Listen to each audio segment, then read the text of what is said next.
Hello my dear CLAT aspirant, स्वागत है आप सभी का law prep tutorial YouTube channel पर। मैं हूं आपके बीच आपका जीके मेंटोर सचिन पाटिल। आज आपको स्क्रीन पर देख करके ऐसा लग रहा होगा कि आज हम किस टॉपिक के बारे में डिस्कशन करने वाले हैं। तो आज हम बहुत ही इंपॉर्टेंट टॉपिक को डिस्कशन करेंगे आज के इस वीडियो में, जो कि बहुत चर्चा का मुद्दा बना हुआ है आज की डेट में, और वो है कुछ नामों के बदलाव को लेकर के और भाषा को लेकर के। देश में कहीं ना कहीं कई सारी पॉलिटिकल पार्टीज का यह मानना है कि देश में लैंग्वेज को लेकर के काफी डिस्क्रिमिनेट किया जा रहा है और यह देश को बांटने की बात करता है।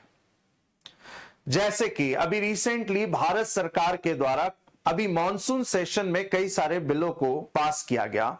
उन्हीं बिलों में सबसे लास्ट में जिस बिल को पास किया गया वो कहीं ना कहीं अंग्रेजों के टाइम के लाए गए और बनाए गए कानूनों में बदलाव करता है, खास करके उनके नामों को लेकर के। तो आइए आज हम इन टॉपिक के बारे में डिस्कशन करेंगे और भाषा यानी खास करके हिंदी भाषा को लेकर के, हिंदी लैंग्वेज को लेकर के देश में जो बहुत ज्यादा कंट्रोवर्सी बनी हुई है वो क्या है, इसके बारे में हम चर्चा करेंगे। तो शुरुआत करते हैं आज की स्लाइड्स से और देखते हैं कि क्या है इंपॉर्टेंट मुद्दा। देख सकते हैं आप अभी रिसेंटली कुछ लोगों के द्वारा एक आर्टिकल न्यूज़पेपर में भी दिया गया और उसमें यह कहा गया कि बदलाव जो किए गए हैं कानून को लेकर के ठीक है ना, लेकिन सबसे ज्यादा जो बदलाव इसके अंदर आपको देखने को मिलेगा वो है इनके नामों को लेकर के। जैसे हम बात करें इंडियन पिनल कोड, जो कि अंग्रेजों के द्वारा बनाया गया और इसे पास किया गया ये कानून है, जिसके नाम को लेकर के काफी चर्चाएं देखने को मिल रही हैं, और वो है इंडियन पिनल कोड का अब नया नाम बदल करके जो रखा गया है वो है भारतीय न्याय संहिता 2023 इसको रखा गया है। उसी तरीके से हम बात करें अगले पॉइंट की तरफ, तो क्रिमिनल प्रोसीजर जो एक्ट हमें देखने को मिलेगा CRPC, इसका जो नाम बदल करके भारत के अंदर रखा गया है भारत सरकार के द्वारा, तो भारतीय नागरिक सुरक्षा संहिता 2023 इसका नाम रखा गया है। साथ में बात की जाए इंडियन एविडेंस एक्ट को लेकर के, तो इंडियन एविडेंस एक्ट 2023 जो आपको देखने को मिलेगा उसमें नाम बदल करके इसको कर दिया गया है भारतीय साक्ष्य बिल के नाम से 2023 में इसको रखा गया है। और अभी ये जो बिल है इनके नामों को लेकर के, इनके सेक्शंस को लेकर के, इनकी धाराओं को लेकर के जो बदलाव किया गया है इस पर अभी चर्चाएं स्टैंडिंग कमेटी के अंदर हैं। लेकिन जैसे ही इस बिल को लाया गया और इसमें इसके नाम को लेकर के बदलाव किया गया, यानी हिंदी भाषा में इनके नामों का बदलाव किया गया है, ये एक चीज को बताता है देश के अंदर कि ये कहीं ना कहीं भाषा को लेकर के देश में डिस्क्रिमिनेशन जो है वो ला रहा है। तो बदलाव किया जाना था, तो जिस तरीके से वो इंग्लिश लैंग्वेजेस में जो था, जो नाम पुराने देखने को मिलते हैं, तो इसमें आपने उसी भाषा के अंदर, इंग्लिश लैंग्वेज के अंदर क्यों नहीं बदलाव किए गए, इनको हिंदी में ही क्यों बदलाव किए गए हैं, इस मामले को लेकर के पूरे देश में बहुत ज्यादा चर्चाएं चल रही हैं। तो बात कर लेते हैं भाषा को लेकर के कि भाषा जो है, हिंदी लैंग्वेज जो है वो भारत के ऐसे कितने राज्य हैं, ऐसे कितने एरिया हैं जहां पे बोली जाती है, और उसके अलावा यदि हम दूसरे राज्यों की बात करें तो वहां की जो स्टेट लैंग्वेजेस आपको देखने को मिलती हैं वहां क्या तौर तरीका आपको देखने को मिलता है। जैसे बात की जाए हिंदी भाषी राज्यों की बात की जाए तो देखेंगे आप नॉर्थ इंडिया के अंदर, उसके बाद में बिहार है, झारखंड है, छत्तीसगढ़ है, मध्य प्रदेश है, इधर आपको राजस्थान, दिल्ली, हरियाणा, ये वाले रीजन में हिमाचल प्रदेश, उत्तराखंड, ये वाला जो रीजन है ये पूरा हिंदी भाषी स्टेट है। लेकिन जहां पे हम बात करें साउथ इंडिया की तरफ और नॉर्थ ईस्ट इंडिया की तरफ हम बात करें तो कहीं ना कहीं ये इस भाषा के साथ में किए गए बदलाव को लेकर के कहीं ना कहीं डिस्क्रिमिनेट करता है। ये चीजें आती है निकल करके। जैसे हम साउथ की तरफ बात करेंगे तो महाराष्ट्र है, महाराष्ट्र में मराठी लैंग्वेज, उधर देखेंगे हम तेलंगाना और आंध्र प्रदेश की बात करें तो तेलुगु भाषा स्टेट आपको देखने को मिलेगा।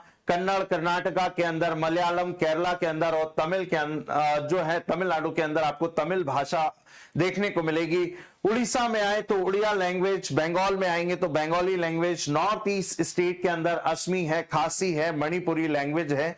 तो कहीं ना कहीं हिंदी भाषा जो है उससे बाकी राज्यों को कहीं ना कहीं बांटने की बात करती है, जबकि संविधान इस बात को लेकर के इजाजत नहीं देता है। भारत के अंदर संविधान इस बात को लेकर के बोलता है कि भारत एक सेक्युलर देश है जिसमें किसी भी तरीके से भाषा को लेकर के या लिंग के आधार पर, जाति के आधार पर, कास्ट के आधार पर, है ना, किसी भी तरीके का कोई भेदभाव जो है वो नहीं किया जाएगा।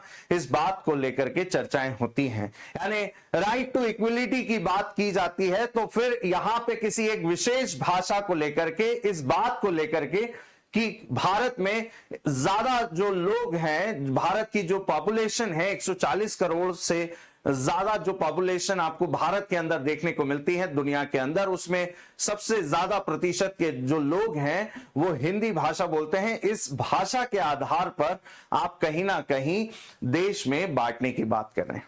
तो इस चीज को लेकर के देश में बहुत ज्यादा क्रिटिसाइज किया जा रहा है भारत सरकार को इस मुद्दे में। तो इसकी हम चर्चा कर रहे हैं आज की इस क्लास में। तो आप देखेंगे यहां पे हिंदी भाषा की यदि बात करें तो लैंग्वेजेस इंडियन स्पीक जो बोली जाती है सबसे ज्यादा, तो मैंने जैसा कि आपको बताया है हिंदी लैंग्वेजेस की यदि बात करें तो total percentage population who speak language and total population who identify language of the mother tongue की यदि हम बात करें तो दोनों ही मामलों में आपको सबसे ज्यादा बोली जाने वाली जो भाषा देखने को मिलेगी वो हिंदी है। उसके बाद बात की जाए हिंदी में के बाद इंग्लिश, तो इंग्लिश में आप देखेंगे कि जो टोटल पॉपुलेशन है भारत की, जो हिंदी के बाद सबसे ज्यादा इसका इस्तेमाल करते हैं तो वो है इंग्लिश। लेकिन यदि मदर टंग की बात की जाए तो इसका परसेंटेज आपको न के बराबर देखने को मिलेगा। बात की जाए इंग्लिश लैंग्वेज के बाद तो बंगाली लैंग्वेज, तो बंगाली लैंग्वेज में 8% आपको टोटल पॉपुलेशन के अंदर देखने को मिलेगी जहां पे बंगाली लैंग्वेज बोली जाती है, और 8.9% जो कि मदर टंग लैंग्वेज है बंगाली, तो यहां पे आपको देखने को मिलेगा। तो कहीं ना कहीं यदि हिंदी भाषा से बाकी स्टेट की लैंग्वेजेस को यदि कंपेयर किया जाए तो वो कहीं ना कहीं आपको कम देखने को मिलता है। इसके अलावा बात की जाए हिंदी दिवस के बारे में, तो हिंदी दिवस कब आता है तो ये चीजें भी हमें ध्यान रखनी है। हिंदी दिवस की बात की जाए यानी नेशनल हिंदी डे की बात की जाए तो 14 सितंबर को नेशनल हिंदी डे के रूप में सेलिब्रेट किया जाता है।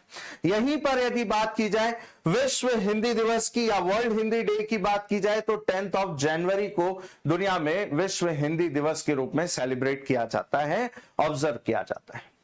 हिस्ट्री बात करें हिंदी की तो हिस्ट्री ऑफ हिंदी लैंग्वेज की बात करें तो Hindi is written the Devanagari script.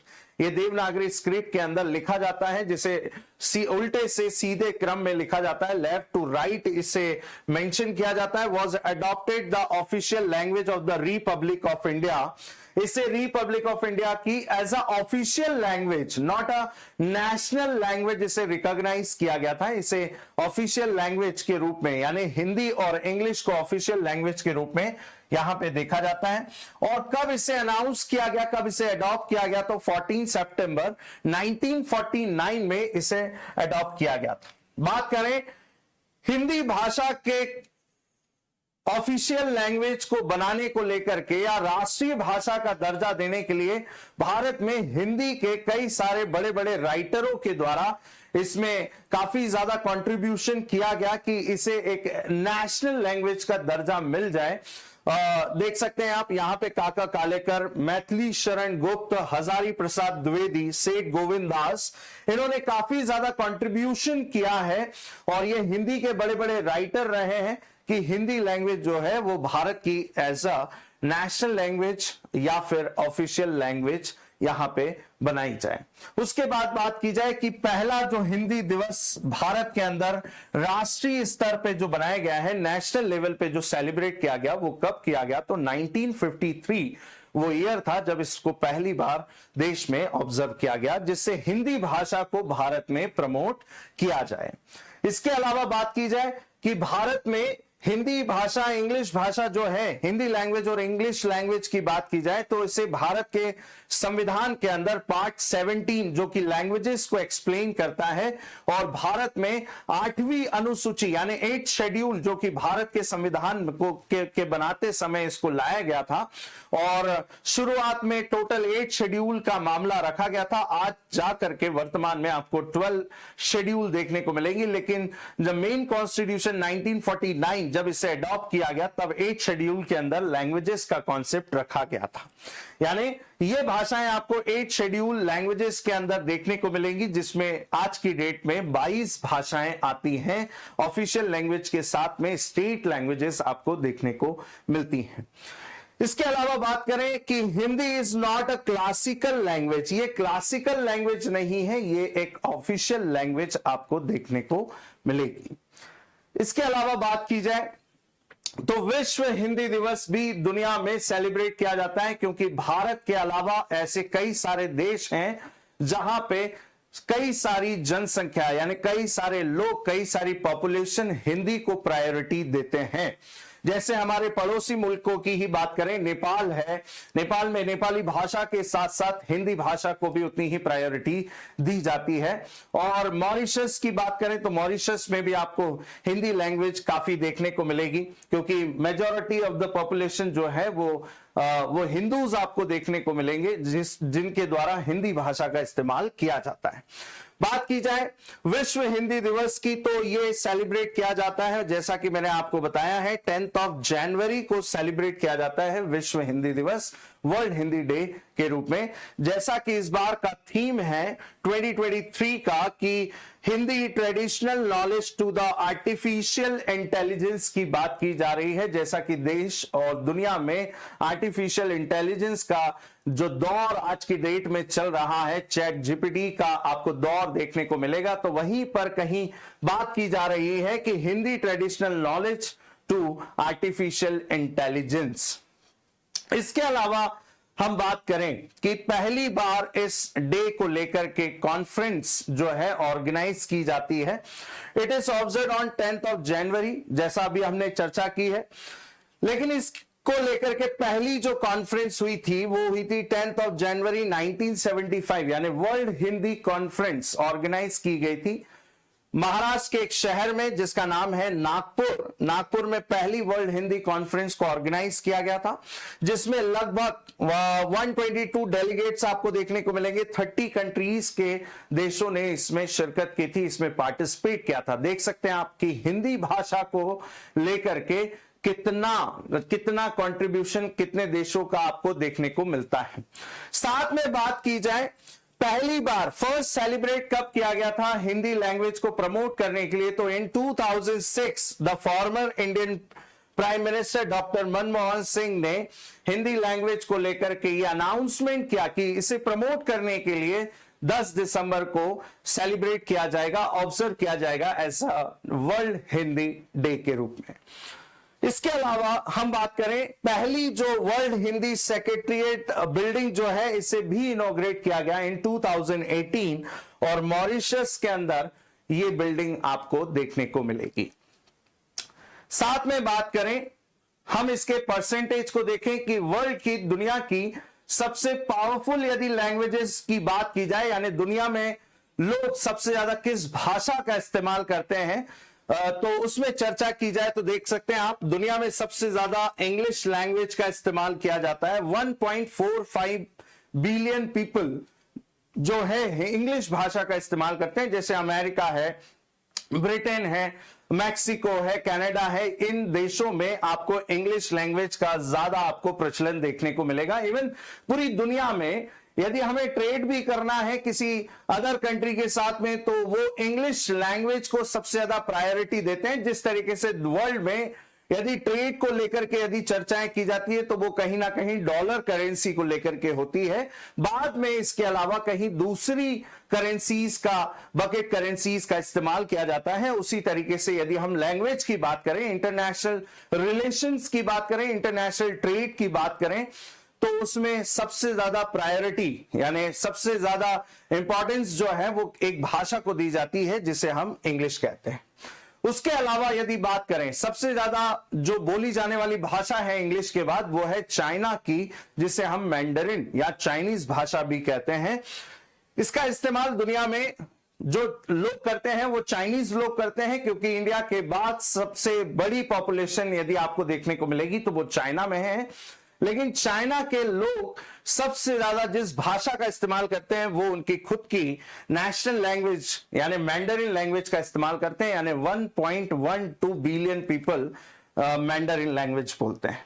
इसके अलावा बात करें दुनिया की तीसरी सबसे बड़ी पावरफुल लैंग्वेज की बात करें या मोस्ट स्पोकन लैंग्वेज की बात की जाए तो हिंदी को इस्तेमाल किया जाता है। हिंदी सबसे ज्यादा लोग बाग बोलते हैं इंग्लिश और मैंडरिन के बाद, यानी 602 मिलियन पीपल जो हैं वो हिंदी भाषा का इस्तेमाल करते हैं। इसके बाद में हिंदी के बाद में 4th नंबर पे आप देखेंगे तो स्पेनिश भाषा का, फिर उसके बाद फ्रेंच का, तो ऐसे आप सीक्वेंस देखेंगे। उसके बाद में अरेबिक का इस्तेमाल किया जाता है, और फिर उसके बाद देखेंगे तो भारत की ही एक भाषा जो कि बंगाल में भी आपको देखने को मिलेगी, जिसमें बंगाली भाषा का इस्तेमाल किया जाता है। तो मोस्ट पावरफुल लैंग्वेज की बात की जाए या मोस्ट स्पोकन इंग्लिश के बाद की बात की जाए, लैंग्वेज की बात की जाए, तो इंग्लिश मैंडरिन के बाद में हिंदी का इस्तेमाल किया जाता है। हम आगे बढ़ते हैं हमारे अगले पार्ट की तरफ। देखा जाए कि भारत में भाषा का जो कॉन्सेप्ट है, लैंग्वेजेस को जो एक्सप्लेन किया गया है इंडियन कॉन्स्टिट्यूशन में, तो वो किया गया है पार्ट 17 के अंदर। और इसके लिए जो आर्टिकल मेंशन किए गए हैं पार्ट 17 में वो है 343 से 351, जो कि भाषाओं को एक्सप्लेन करते हैं, परिभाषित करते हैं देश के अंदर इंडियन कॉन्स्टिट्यूशन में। इसके अलावा बात की जाए 8 शेड्यूल में, जब भारत में भाषाओं का या लैंग्वेजेस का कॉन्सेप्ट रखा जा रहा था 1949 में, तब मेन कॉन्स्टिट्यूशन जब अडॉप्ट किया गया 26 नवंबर 1949 और जब इंप्लीमेंट किया गया 26 जनवरी 1950 के अंदर, तब जो मेन लैंग्वेजेस का कॉन्सेप्ट रखा गया था उसमें 14 लैंग्वेजेस थी। लेकिन हम कहते हैं कि आज की डेट में भाषाओं का यदि हम टोटल नंबर देखें कि 8 शेड्यूल के अंदर आज की डेट में कितनी भाषाएं, कितनी स्टेट लैंग्वेजेस और कितनी ऑफिशियल लैंग्वेजेस आपको देखने को मिलती हैं, तो हम बोलते हैं कि 22 लैंग्वेजेस का कॉन्सेप्ट है। लेकिन 1949 जब संविधान बन रहा था तब भारत में 14 लैंग्वेजेस का कॉन्सेप्ट रखा गया। बाद में भाषाओं को लेकर के नए राज्य जब बने तब उसमें कुछ भाषाओं को ऐड किया गया, उन्हें हम एक एक करके देख लेते हैं। जैसे 14 लैंग्वेजेस के बाद हमने जो अगली भाषाएं ऐड की हैं वो है 21st अमेंडमेंट 1967 के एक्ट के अंदर हमने सिंधी लैंग्वेज को ऐड किया और भाषाएं 14 से बढ़कर के 15 देश में होती हैं। इसके बाद 71st अमेंडमेंट 1992 यानी जो भाषा को लेकर के 8 शेड्यूल में सेकेंड अमेंडमेंट आता है, उसमें 3 भाषाओं को जोड़ा जाता है भारत में। पहली है कोंकणी, जो कि गोवा वाले क्षेत्र में, रीजन में बोली जाती है। मणिपुरी ही मैती लैंग्वेज कहलाती है, मणिपुर राज्य के अंदर बोली जाने वाली स्टेट लैंग्वेज आपको देखने को मिलेगी। और साथ में नेपाली भाषा आपको मिलेगी। और टोटल यानी 1992 में भाषा का जो सेकेंड अमेंडमेंट होता है, इसमें बढ़ करके भाषाएं 18 हो जाती हैं। इसके बाद 2003 और 2004 में यानी 92nd अमेंडमेंट एक्ट 2003, इसमें 4 भाषाओं को ऐड किया जाता है, जिसमें मेन आपको देखने को मिलेगी असम की बोडो, इसके बाद में जम्मू कश्मीर की डोगरी भाषा, इसमें बिहार की मैथिली भाषा और झारखंड की संताली भाषा आपको देखने को मिलेगी। और 18 से ये लैंग्वेजेस बढ़कर के 2003-4 में 4 लैंग्वेज के ऐड होने के बाद में 22 भाषाओं का कॉन्सेप्ट आपको देखने को मिलेगा। यानी आज की डेट में यदि हमसे सवाल पूछा जाता है एग्जाम के अंदर कि भारत में कितनी स्टेट लैंग्वेजेस हैं, कितनी भाषाओं का कॉन्सेप्ट है 17 शेड्यूल के अंदर, 17 पार्ट के अंदर और 8 शेड्यूल के अंदर, तो 22 भाषाओं का आपको कॉन्सेप्ट देखने को मिलेगा। इसके अलावा बात की जाए क्लासिकल लैंग्वेज का भी कॉन्सेप्ट हमें देखने को मिलता है और कई बार एग्जाम में पूछा जा चुका है कि इनमें से कौन सी भाषा जो है वो क्लासिकल लैंग्वेज नहीं है। तो हम देख लेते हैं कि कितनी भाषाओं को क्लासिकल लैंग्वेज का टैग मिला हुआ है भारत में। तो there are 6 languages are the classical language status in India. First one is Tamil. Tamil को डिक्लेयर किया गया था इन 2004 में। साथ में संस्कृत यानी 2005 में, अगले साल 2004 तमिल के बाद संस्कृत को 2005 में क्लासिकल लैंग्वेज अनाउंस की गई। बाद में फिर कर्नाटका की कन्नड़ लैंग्वेज 2008 में क्लासिकल लैंग्वेज का टैग पाती है। फिर उसके बाद 2008 में तेलुगु लैंग्वेज को क्लासिकल लैंग्वेज का कॉन्सेप्ट मिलता है। इसके अलावा केरला की मलयालम लैंग्वेज को 2013 में क्लासिकल लैंग्वेज का टैग मिलता है, और बाद में सबसे लास्ट में उड़िया लैंग्वेज जो कि उड़ीसा की लैंग्वेज है, जिसे 2014 में क्लासिकल लैंग्वेज का टैग मिल जाता है। तो भारत में कितनी क्लासिकल लैंग्वेजेस हैं? तो आप सभी को याद रखना है 6 languages are the classical language. और मैंने आपको शुरुआत में ही बताया कि Hindi is not a classical language, Hindi is official language, जो कि मैं आपको बता चुका हूं। साथ में बात की जाए कि हिंदी को लेकर के, यानी इसको सेंट्रल हिंदी डायरेक्टोरेट एस्टैब्लिश किया गया इन 1960 के अंदर। Government of India, ministry of education के अंदर इसे मैनेज किया जाता है, इसे कंट्रोल किया जाता है। इसके लिए Indian council for cultural relation establish किया गया, जो कि हिंदी को चेयर करता है वेरियस फॉरेन यूनिवर्सिटीज के अंदर। अब इसके बारे में यदि हम बात करें, Indian council for the cultural relation की बात की जाए तो ये कब एस्टैब्लिश हुआ है, इसके बारे में हम चर्चाएं कर लेते हैं। इसका फॉर्मेशन हुआ था 9 अप्रैल 1950 के अंदर। इसका हेडक्वार्टर यदि देखा जाए तो न्यू दिल्ली के अंदर इसका हेडक्वार्टर आपको देखने को मिलेगा। वर्ल्ड वाइड ये अपना रिलेशन जो है वो मेंटेन करती है। और प्रेसिडेंट की बात करें तो विनय सहस्त्रबुद्धे राइट नाउ इसके क्या है, प्रेसिडेंट आपको देखने को मिलेंगे। डायरेक्टर जनरल की बात की जाए तो कुमार तोहिन राइट नाउ इसके क्या है, डायरेक्टर जनरल हैं। तो ये चीजें आप लोगों को इस डिपार्टमेंट के अंदर ध्यान रखनी होंगी। तो ये था आज का हमारा मेन मुद्दा, जो कि भाषा को लेकर के देश में कहीं ना कहीं डिस्क्रिमिनेट करने की बात करती है। ऐसी कई सारी रीजनल और स्टेट पॉलिटिकल पार्टीज का यह मानना है कि भारत की जो सरकार है, किए जा रहे हैं जो पार्लियामेंट के अंदर बदलाव हैं या जो कानून जो ला रही है, वो कहीं ना कहीं किसी एक विशेष भाषा को ध्यान में रखते हुए इसको लाया जा रहा है। तो आज के इस वीडियो में इतना ही। Thank you everyone and have a nice day to all.